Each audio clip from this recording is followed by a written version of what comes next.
నమస్తే ఎన్వి సుధాకర్ రెడ్డి గారు, welcome to icon politics. నమస్తే అండి నిహాల్ గారు. ఎస్ సార్, ఇప్పుడు ఆ, జగన్మోహన్ రెడ్డి గారు వెహికల్ ఏదైతే ఉందో ఆ వెహికల్ అక్కడ పల్నాడు వెళ్ళడం జరిగింది. సో ప్రచారం అక్కడ అందరికీ ఆ, నమస్తే చెప్పి అందరితో చేయి ఊపుతున్న ఆ సిచ్యువేషన్లో ఒక వ్యక్తి ఒక వ్యక్తిని, ఒక ముసలి ఆయన కూడా ముసలి తాత అని చెప్పుకోవచ్చు. తాత ఆయన జగనన్న అభిమాని అయి ఉండి ఆయన జగనన్నను చూడడానికి రావడం జరిగింది.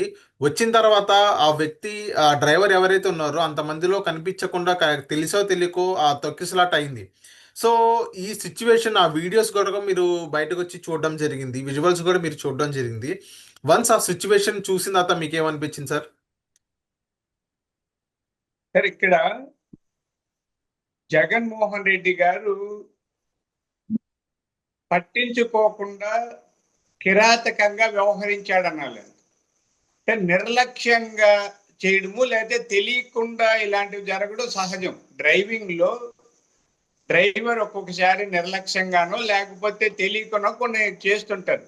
ఇప్పుడు జగన్మోహన్ రెడ్డి గారు ఉన్న కారులో చుట్టూ కెమెరాలు ఉంటాయి. అంటే ఇప్పుడు లేటెస్ట్ గా వచ్చిన కార్లలో వెనక ముందు పైన కింద మొత్తం కనిపిస్తుంటాయి.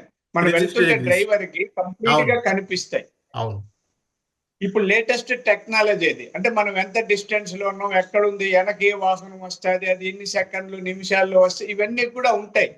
ఇది అతను వెనక కెమెరా దగ్గర ప్రమాదం జరిగింది, అతన్ని గుద్దేసింది, అందరూ అరుస్తున్నారు, ఆగండి ఆగండి, ఇక్కడ కారు కింద పడ్డాడు. అయినా పట్టించుకోకుండా వెళ్ళడం ఎంత నేరమో చెప్పండి.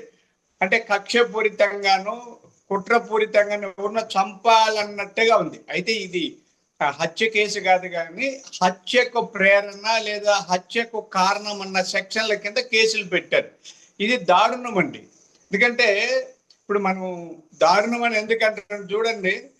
పుష్ప 2 సినిమా వ్యవహారంలో అల్లు అర్జున్ గారిని అరెస్టు చేశారు, ఆయన అందుకు కారణం అంటూ. అలాగే బెంగళూరులో కూడా స్టేడియం దగ్గర తుక్కిసలాట్లో చనిపోతే ఆ నిర్వాహకుల మీద కేసు పెట్టారు. ఆ విధంగా తీసుకుంటే ఇక్కడ జగన్మోహన్ రెడ్డి గారు మీద కేసు పెట్టాలి, ధర్మం అలానే పెట్టారు. అక్కడ డ్రైవరు A1 అండి, రమణారెడ్డి, ఆయన కనిపిస్తోంది విజువల్స్. ఈయన కూడా ముందరే ఉన్నాడు. మామూలుగా ఇలాంటి చోట ఉన్నప్పుడు చాలా జాగ్రత్తగా పరిశీలిస్తుంటారు. మనం కూడా డ్రైవింగ్ చేసేటప్పుడు డ్రైవర్ తో పాటు మనం కూడా పరిశీలిస్తుంటామండి, ముందర సీట్ లో కూర్చున్న వాళ్ళు. ఎందుకంటే అనుభవంలో చెప్తాను ఎవరైనా.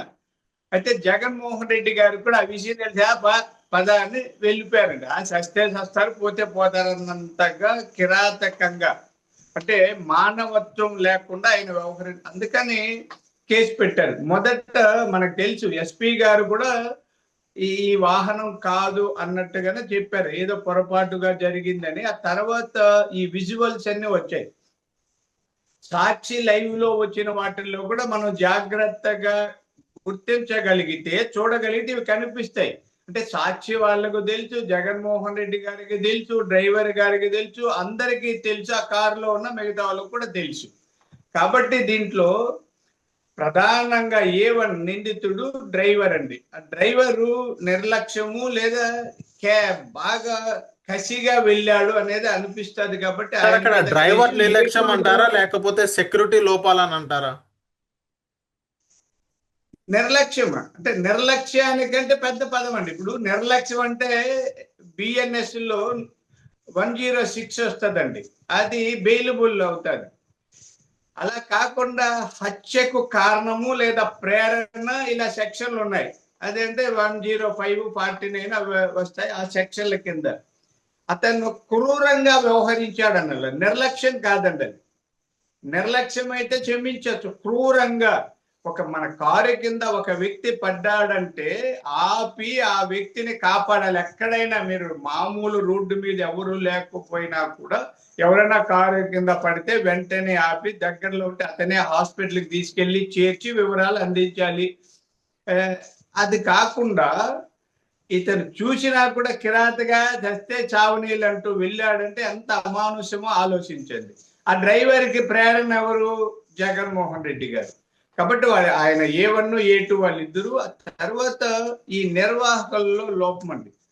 నిర్వాహకులు కూడా వైవి సుబ్బారెడ్డి గారు కానీ, పేర్ని నాని గారు కానీ, విడుదల రజని, వీళ్ళే కదా అక్కడ ఆర్గనైజ్ చేసి, అలాగే జగన్మోహన్ రెడ్డి గారి వ్యక్తిగత కార్యదర్శి, వీళ్ళందరూ కూడా నేరస్తులు కేసులు పెట్టారు. జగన్మోహన్ రెడ్డి గారు ఎవరో ఎక్కడో చనిపోతే దాన్ని రాజకీయం చేయాలన్న ఉద్దేశంతో వెళ్ళారండి.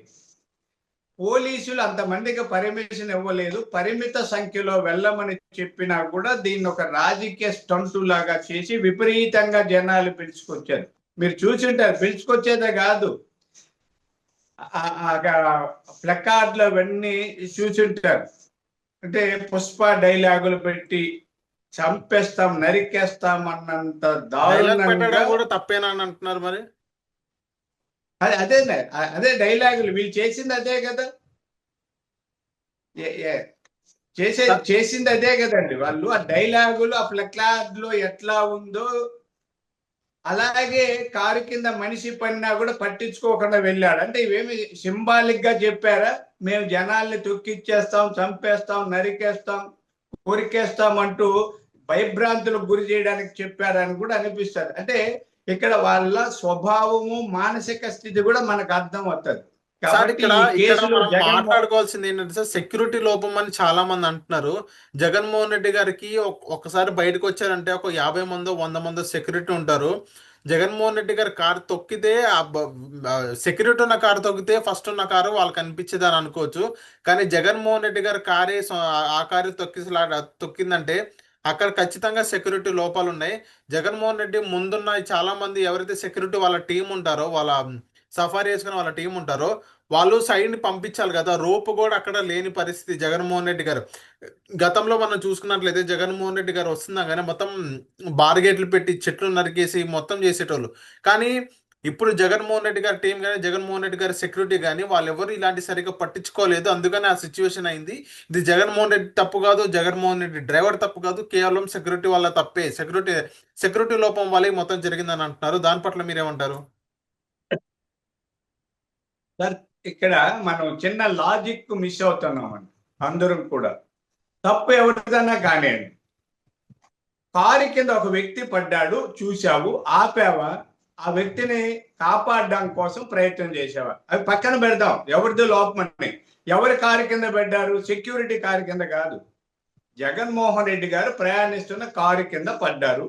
ఆ కారు కింద పడిన విషయం కూడా కారులో ఉన్న కెమెరాల్లో కనిపించింది. అంత కనిపించిన నిర్లక్ష్యంగా వెళ్ళారు.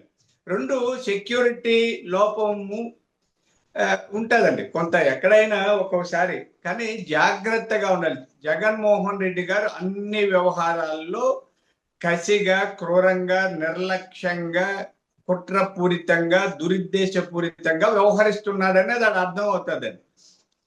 పోలీసులు అందుకే ముందే చెప్పారు, ఆయనకు పర్మిషన్ ఇచ్చేటప్పుడు ఎక్కువ మంది వస్తే సెక్యూరిటీ ఇవన్నీ కూడా ఇవ్వలేం కాబట్టి పరిమిత సంఖ్యలో రమ్మన్నారు. అంటే మనం 100 మంది రమ్మంటే 110 మంది రావచ్చు, లేదా 100 మందికి 500 మంది వస్తే పర్వాలేదు.